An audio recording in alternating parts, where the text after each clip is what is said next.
Thank you. So good afternoon, everyone. I'm going to present a quite general talk on deriving dust properties from spacecraft observation. It's a presentation I made together with Mike Wolf, which has a lot of experience on the topic. The context, why is it useful to study dust? Because dust is present everywhere on Mars, and it absorbs and scatters light, inducing some local warmings and cooling in the atmosphere. It modulates the thermal and dynamical structure of the atmosphere and affects, therefore, the atmosphere and the climate. As you may see here on the picture of the radiative budget, you see that dust is present everywhere. So on that side, you have the incoming radiation from the sun that can be absorbed by aerosols and particles in the atmosphere or reflected, and dust is there all the time. Same with the emission of long-wave radiation by the surface and the atmosphere. Dust is also responsible for that, so it's really a central species in the atmosphere. So a brief history. It started with the mission Mariner 4, which was the first to perform flyby over the planet. It could take 22 pictures, and they were the first detailed picture of the surface, as you may see here. But the excitation was not really there because it took picture of a very dull and cratered planet with a moon-like appearance. A few years later, Mariner 6 and 7 also had a flyby over the planet and took again picture of the same dull terrain, so not much more exciting. But they had measured some thermal profile that suggested the presence of airborne aerosols in the atmosphere. And then it all started with the Mariner 9, which was the first orbiter that arrived around Mars in 71. And it arrived actually during an event of a global dust storm. And the orbiter could take more than 20,000 pictures and had UV and infrared spectroscopy capability. So with that, we could observe the decay of the dust storm, and they could also see that dust strongly influenced the temperature in the atmosphere. Then it continued with Viking in the end of the 70s. Each of the two Viking missions was composed of an orbiter and a lander, which also observed global dust storm event, and they could study the impact on the atmosphere and the climate. And then we had to wait a long time before they sent something back. So in '97, with the it's what I call the start of continuous monitoring. It started with Pathfinder and Global Surveyor, and since many more arrived and have contributed and still contribute to that continuous monitoring. So as it is a lecture, I'll start with an introduction, a brief introduction on Mars. So Mars is the fourth planet in the solar system, which is about half the size of Earth. And the gravity there is about 40% than what we know on Earth. Our orbit around the Sun takes longer than what we have on Earth. So on Earth, one Martian year lasts about 2 years, terrestrial years. And as you can see here, on the contrary of Earth that has a circular orbit, Mars has an elliptical orbit. And a rotation on the planet, one Martian day is more or less the same as on Earth. It's 24 hours, 40 minutes. And it is also important to mention that the planet is tilted as more or less the same as on Earth, 25 degrees. And all this makes that we have a season on Mars. And actually, the fact that the orbit is elliptical makes that we have an asymmetry between the season in the northern and southern hemisphere. As when you are closer to the sun at perihelion here, you receive 45% more energy than where you're the furthest from the sun at aphelion. And so it results that the season in the southern hemisphere are extreme, with a cold winter and a warm summer. And while in the north, it's more temperate, milder winter and a cooler summer. So to talk about the progression in the Martian year, Zach already introduced it, but we use what we call the solar longitude. So 1 year corresponds to 360 degrees of solar longitude. And we decided that the LS equals 0 correspond to the equinox of the northern spring. So the Martian dust now. So dust is obviously ubiquitous on Mars, as you may see from the different pictures here. So this picture has been taken by the Mars exploration rover Spirit, and you can see dust covering the planet everywhere. Its reddish color comes from the presence of iron oxide, of course. You have here a picture taken by the Viking orbiter, where you see a reddish veil here, which is also due to the presence of dust in the atmosphere.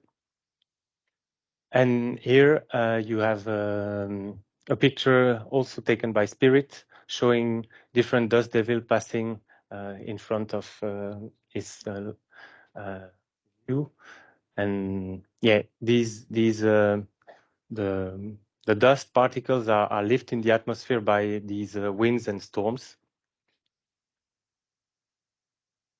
So we know we divide the Martian year into 2 seasons, one that we call the non-dusty season, which occur here when we are further from the sun. And it's around the cooler aphelion. And that period is characterized by a low dust loading, and it's quite repeatable from year to years, at the exception that there are local storms and dust devil that occurs a bit randomly and everywhere. And here you can see a picture of a clear Mars taken by Hubble.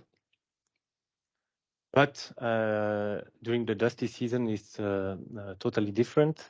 So the dusty season occurs when we are closest to the sun, and it's warmer and around perihelion. And so that period is characterized by a higher dust loading. It's very variable from year to years. Because of the many dust storms appearing everywhere during that period. And they are not only local there, so you have frequently local storms happening, but you have also sometimes some regional, usually 1 to 3 times per year. And depending from year to year, you also can have a global dust storms that covers the full planet, as you may see here on the picture taken during a global dust storm event. You see that you don't distinguish any feature on the surface, and that this global dust storm happens more or less one year out of 3 in average. And actually, the storms often forms near the edge of the polar caps, where the temperature gradients are the most important. And so here you can also see a picture of different landscape taken by opportunity. The first one here corresponds to not too high dust loading, and we can still see the surface. And while you progress toward the right, you see the opacity is increasing, and you don't distinguish anything anymore. So some words about the radiative transfer. So the radiative transfer is the study of the interaction between lights and the atmosphere and surface. There are different types of interactions. The absorption, scattering, or the reflection at the surface. And again, you can see here the radiative budget on Mars. Yes, so dust is absorbing the solar radiation, but also reflecting a part. And it's also emitting some long wave radiation. We will come to that in the following slides when I'll talk about all the measurement we make with that.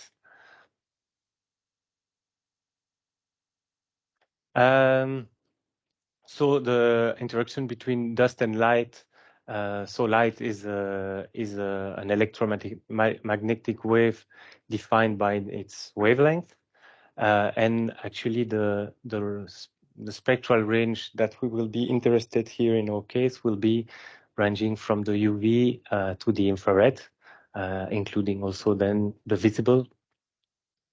And so each molecule or particle has a specific interaction with light that is wavelength dependent and related to its intrinsic properties. So, such as the composition, or size, or shape. Here you may see an example of different absorption by different gases, and what you see is that every gas has a different signature, and that's that's how we can distinguish the presence of the different gas and particles in the atmosphere by with sounding measurements. So let's go into the dust properties. So from the composition, you can deduce the refractive indices.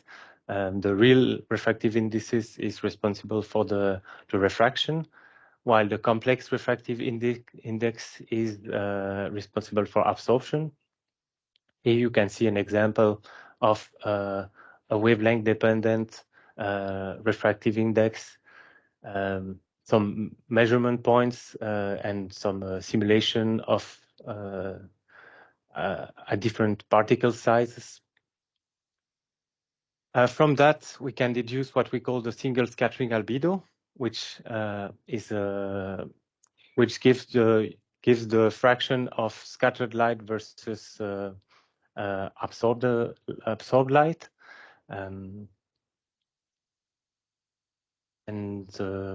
So for dust, the single scattering albedo is an important parameter in the radiative transfer that we use. So here you have a plot showing the single scattering albedo from the visible to the near infrared.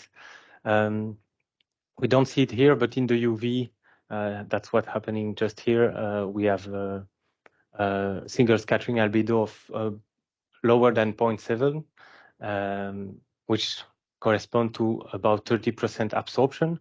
And then in the visible, you see that the single scattering albedo increase.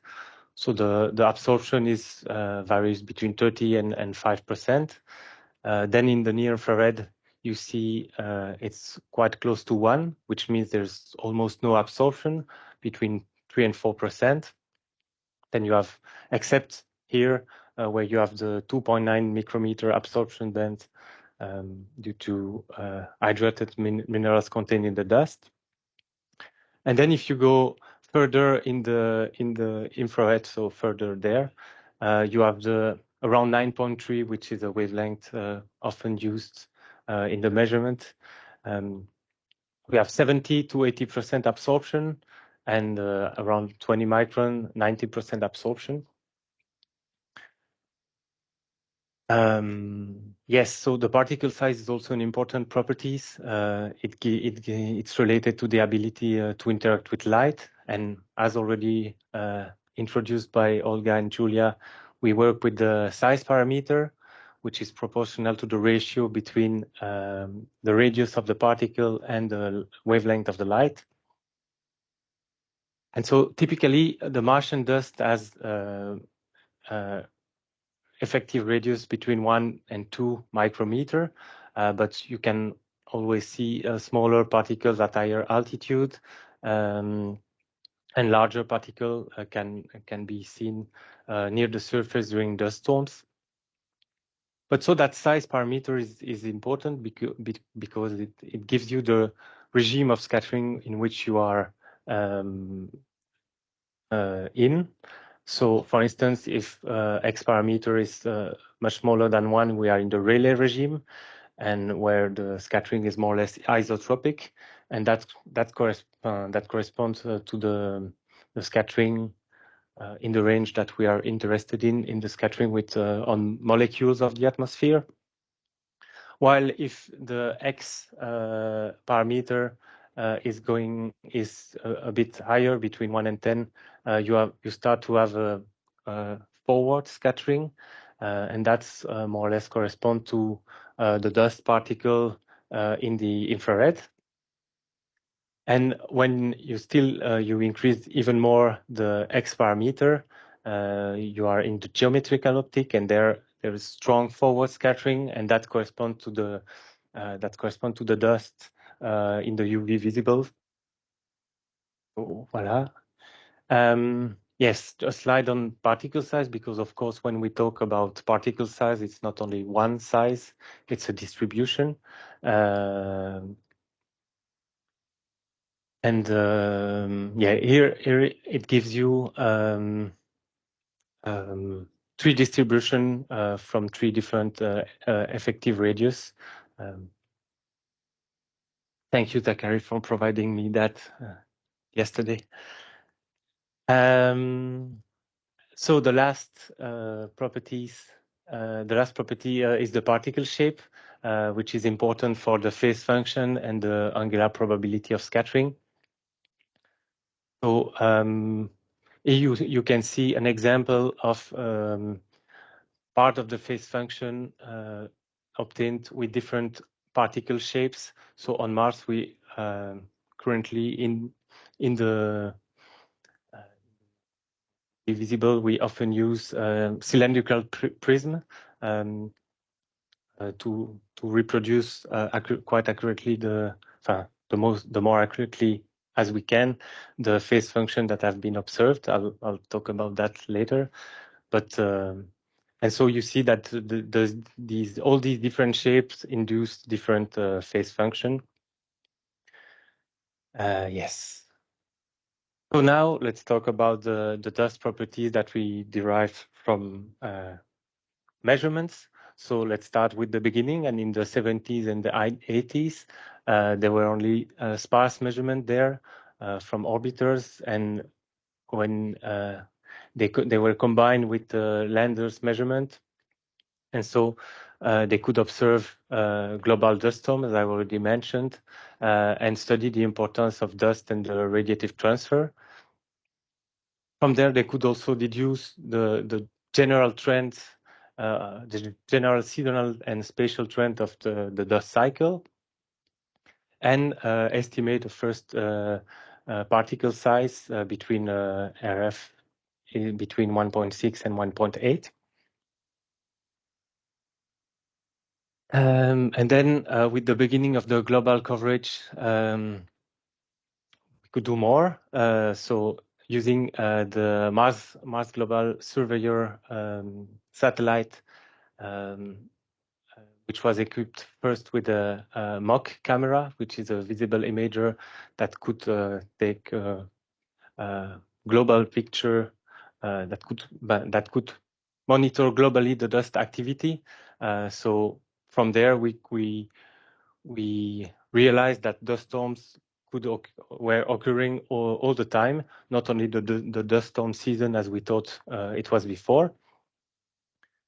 And then using the thermal emission spectrometer tests, they could derive quantitative retrieval of the dust opacity column, and compare it with the temperature, water ice, So they could really study the dust cycle and the spatial distribution and compare it with other related variables. So here you have a seasonal distribution obtained by the TESS instrument. So the top one is the dust opacity at 9.3 micron. And as I already introduced, you can see the different time in the year. So here and here you have the cool aphelion season, which is low in dust loading and repeatable from year to year. And here and here you are in the dusty season, and there you can see that there are storms occurring every year here, and but the pattern is not reproducible. It varies from year to year. Here you have a global dust storm. Here you have some regional ones. And so if you compare it, we could compare it with the temperature measured by test at 0.5 millibars. So you can really see here the comparison between the temperature and the dust, the presence of dust. So you really see that when there are storms, the temperature increase, warming the atmosphere. And while there's low dust, the temperature are much lower. Again, you can compare with for instance, the water ice, which are anticorrelated because water ice clouds form when the temperature is cool enough to produce water ice clouds, and so you see that the pattern here that is very repeatable from year to year is the aphelion cloud belt occurring when the temperature are very low, and you can see also the edge of the polar hoods above the winter hemisphere. So they could derive properties from TESS. So TESS was capable of performing what we call emission phase function measurement, or EPFs, which is schematized here. It consists in pointing always the same point on the planet, but with different angles along the satellite's orbit. And from that, they could derive some properties of the dust, like the phase function, but also shape, size and shape. So here is an example of EPF's measurements. You have different the cross here, the different measurement at different emission angles, and yeah, and so they use the solar band channel to make the distinction between the aerosol types. So if it's dust or ice clouds, they could derive a mean size of the particle, mean particle size outside of the global dust storm event. But they could also derive a dust storm particle size, so which was about 2 to 3 micron, and they derived again that cylinder particle. Oh no, not again. They derived that the cylinder particles were the one giving the best fit with the APF measurements. So here are the results for this. Here you can see the different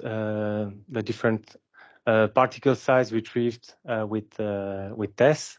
So you see that mostly we are here between 1 and 2 micron, except there a bit southern in latitude, which is where the storm occurred. And here you have you have a plot showing the effect of different size particle size on the brightness temperature. So from that, as I mentioned, they could make the distinction between dust and ice clouds. And so they could also provide a seasonal distribution of the different aerosol type they identified. So there were two ice clouds, the blue one with a larger particle size correspond to the aphelion cloud belt, while the smaller ice clouds particle size were observed at that same period, but in the southern hemisphere. And all the rest is populated with dust and bright dust that they observed. And so, as I mentioned, they could derive phase function. They could derive a particle shape that influence the phase function. So here, for instance, you have the different phase function obtained by the different type of aerosols. So the dust in red and the two types of ice clouds. And you see that the phase function really differs with the type of aerosol. And the same when you, so that's for dust, cylindrical particle. And you see that these different shapes induce different phase function. So the arrival of Mars Express in 2003 allowed to obtain the altitude distribution, as Mars Express was able to perform what we call occultation, which consists, as already explained by Zachary, we sound the atmosphere, the different layers of the atmosphere at different altitudes.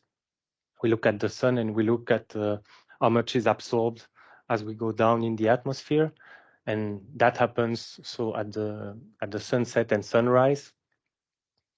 And it's very practical because it really measured the direct attenuation of the solar and stellar radiation, and there is no need for radiative transfer calculation, which make it easy. And so from that, we can deduce some altitude distribution, as you may see here. The opacity at different altitudes. So you can see some detached layer here and there.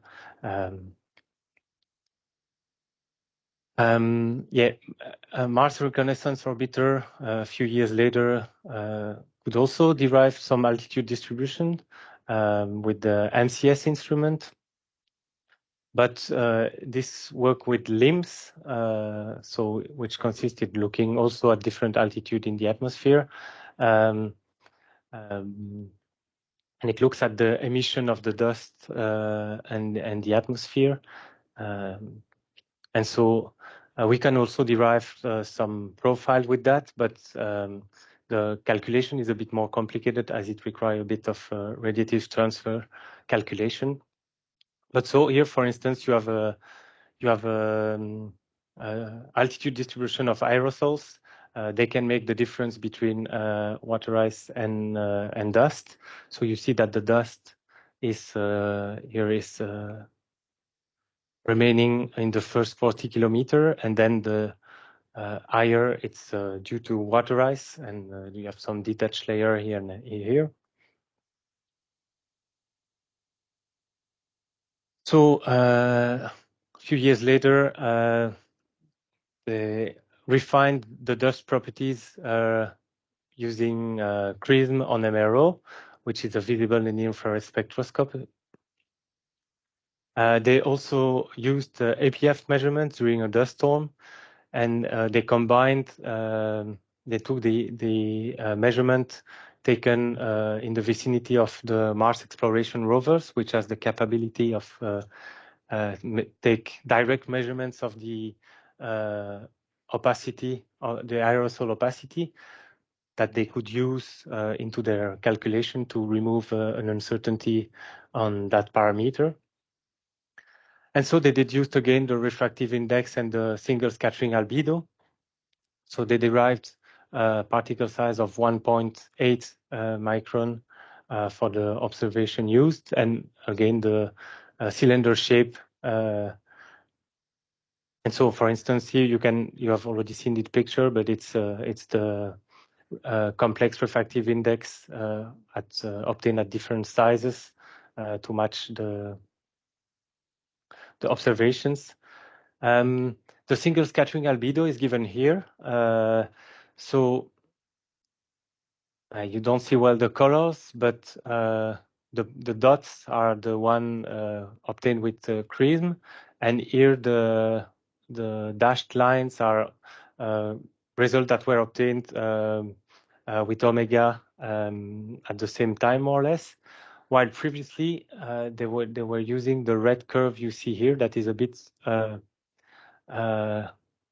below it, and that was this one was used as standard before in the modeling, and I'll talk about that in the next slide. And here you have a phase function, a measurement of a different emergence angle, and you want to fit, you want to use different shapes to fit best the data. So as I mentioned previously, so to help us in our understanding of the analyzing the Martian atmosphere, we use a general circulation model, or GCMs, that are used to simulate and understand the chemical and physical process that occurs in the atmosphere. So Laurie will have a presentation on that tomorrow. But so, as I mentioned, at that time, we had the temperature measured by a test instrument. So you have here different different temperature obtained at different season, moment in the year. And the models, that's the difference with the model prediction. So at that time, they were using, as I said, the Ocker-Bell dust properties. And so what it shows is that it's always quite red here, which means that the temperature observed are always higher than the measured one, and the fact that they pass from these properties to the new improved ones made that the match was much better, and they even add transporting to a variable distribution of the particle size, and it was even a better match. So that was an improvement for the modeling. And so let's talk a bit about the current status.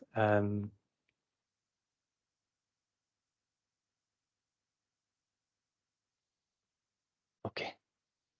I'll have to hurry. I'll make it. So the one of the goals of the roadmap project, the goal of the roadmap project was to perform laboratory measurements on Martian dust analogs to help us improve the retrieval and the modeling. So the lab measurement included dust lifting, deposition dynamics, microphysical properties, and what will be interested here is the radiative and scattering properties. And so the goal of the atmospheric measurement package was to test the impact of these new properties on the retrievals, and also to deduce the particle size and aerosol composition from occultation. All this using the NOMAD instrument. So here are some altitude distribution obtained by Zachary with NOMAD UVs. So he has already presented that, so I will go quickly on it. But yeah, more than 10,000 measurements were used to produce climatologies of the. So here you have the extinction for 3 different years of the extinction of aerosols. But as he mentioned, we cannot just with UVs, we cannot make the distinction between ice and clouds, but actually it is, we will be able to do the distinction by adding also the NOMAD SO measurement, which is a infrared, near infrared spectrometer, and that's actually an ongoing work. Yes, so the next slide, yes, it's still about these altitude distribution. So the particle size can also be deduced from these measurements, and actually combining with SO will also improve the retrieval of these particles, and will allow to detect larger particles. As we mentioned, we cannot make the distinction spectrally of ice, dust and ice clouds, but as Zach already explained, we at some period and some place and some period on the planet in the Martian year, we know that it must be or clouds or dust. So, like for instance, here we know that dust is usually low, confined in the first 20 kilometers, and we see an increase of the particle size here between 20 and 40 kilometers, and then we know, of course, it's that's due to ice clouds. Voilà. So another useful tool is the dust climatologies coming from the work of Luca and colleagues, which combine the retrieval of different instruments that have been assimilated, and they produced a climatology of 13 years for the moment, which is very useful for the Martian community. And so, so now there's also work ongoing with EMIR, with the Emirate Mars mission. So, for instance, some results already published with EMIR, which is the infrared spectrometer, also obtaining dust at 9.3 micron. And the advantage of EMIR is that it has several times per orbit, he fully scans the Martian disk, offering a global synoptic view at several local times, so we can really start to study the local time behaviors. And so here the pictures show the observation of an early regional storm that happened during Martian year 36. As we have many measurements, we can really follow what's happening. So the initiation, growth, and decay of the dust storm. Yes. So. So, as already presented by Olga and Julia, they performed laboratory measurement on 3 different dust analogs to study the phase functions and polarization and the refractive indexes, things like that, to provide us some new set of scattering properties that we could use in the retrieval. Unfortunately, we work in the UV, and the analogs don't seem to give suitable results for Mars. They have like a single scattering albedo of above 0.9, while we are used to have below 0.7, and so the retrievals, they act like more or less like a cloud. They are really bright. So even if there is a better agreement in the visible, voilà. They used, as they presented yesterday, they used different shapes, some realistic shapes to do these calculations. And actually, it's ongoing work by Mike, which has sent me that. So he is assessing the impact of using these new hexahedra shapes on the absorption and phase function of the dust in comparison with the previous cylinder particles. And so here you can see a plot of the imaginary refractive index. You see that it's mostly quite similar, except at lower, below 0.4 and at the 2.9 absorption band, where you have more absorption. And actually, it's due to the fact that these new shapes have many edges and induce additional scattering. So it requires more absorption. And so the phase function, as you can see here, is a plot of the phase function. The dot line is the previous result obtained with the cylindrical shape, and you can compare it with the new hexahedra results. And what we see is that the differences are quite minor, below 150 degrees, and but still, and above that, some difference, but still limited. It shouldn't change too much the retrieval, I guess. Yes, and that will be my last slide. It's the current open question that we will want to answer for the moment. So what are the physical processes that control the initiation, growth, and decay of dust storm? What are the physical processes that are responsible for the interannual difference we observe in the dust storms? What is the current budget of the dust budget, and how does it evolve with time?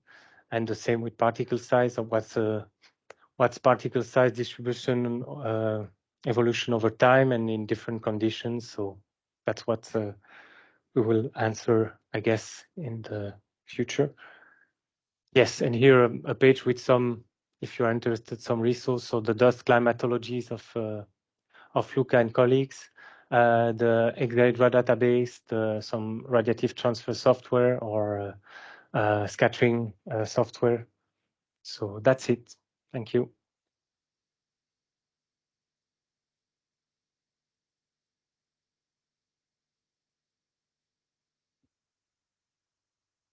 I have a question about the comparison of the hexahedra database and the cylinders. It was This one? this slide.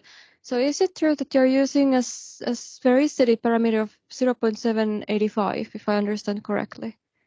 Because I guess so. If it's yeah, written. so I don't know if Mike can answer. Have you tried to use a smaller value for this? Because this is now a very regular particle. It's more like a cubical particle. So the database developers, they actually recommended to use very small or the smallest possible value for the sphericity parameter so that the dust is more irregular. Have you tried to check with this sphericity parameter the differences? Yes, I actually fit the sphericity parameter using imaging from the surface, and when you use the smaller sphericity, you get inconsistent results in the phase function. So it was using the Mastcam Z camera and fitting the sky brightnesses. If the sphericity parameter is not large like that, you can't fit the phase function that you observe, or you can't fit the observed sky brightness. It does really seem to be a question of when it is a smaller value, it just doesn't work.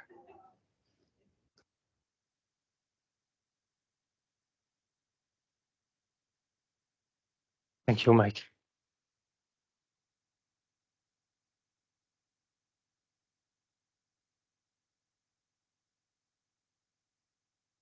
Hi. Hey.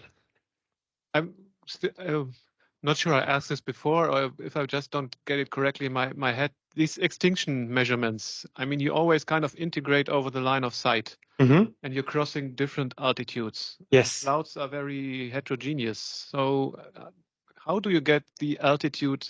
How do you know afterwards at which altitude your dust or ice cloud is? Because you scan different altitude, and so you start from the top, and you can always remove what's being measured above, and so simple? Can it be that there is some something in between? We are just, I don't know. It's because it's not homogeneous. No, but yes, it's but you can, as you can use what's above, you can remove what's above from what you will see beneath. So yes, it's of course you have also the curvature that could play a role, but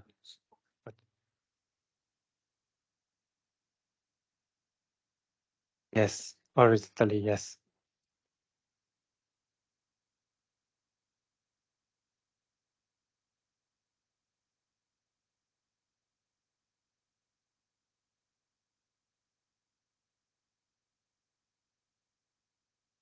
Horizontal.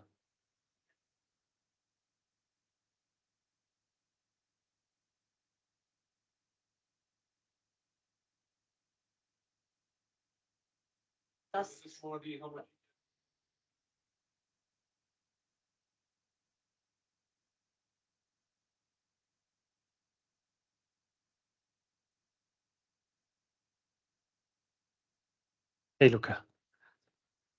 Following up the discussion, mass climate sounder retrievals now are carried out in a kind of two-dimensional framework where they don't assume homogeneity, right? They do a first pass and then they take those results, they calculate the gradients, and then they do a second retrieval using the information from the first retrieval. Okay. And that's a way to account for some dishomogeneity. And actually, the results are interesting because particularly where you have areas of strong gradients like polar regions, you see an impact. Okay. So maybe, I don't know if you can apply the same kind of technique, but they have published a paper specifically on 2D retrievals. But actually, my first question was, I don't understand, maybe just because my mind is not set up to understand it properly. If you can explain why you need more absorption to counteract this difference that you observe in the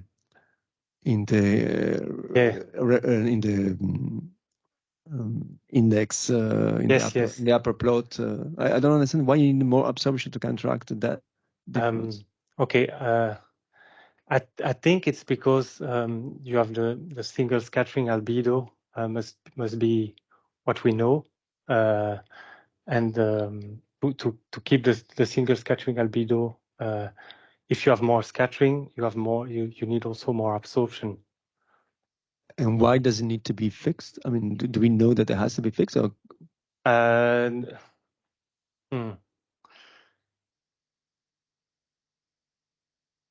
It's what we measure. You need a certain part absorbed and a certain part. Mike maybe can answer better than you do. The short answer is it has to be fixed. In the EPF analysis, effectively what you're seeing is the phase function times the single scattering albedo. And so regardless of what you're assuming for the refractive indices, you need to produce the same radiance. So when you have more edges for these more realistically shaped particles, and the scattering is dominated by the real part, you suddenly are producing more scattering. And so in this analysis, to keep the same I over F, you end up increasing the imaginary part because you need to decrease the amount of light scattered towards the instrument. Fixed parameter that has to be fit, and therefore you have to act on the only variable ones. That's the imaginary part. Okay. Again, Mike.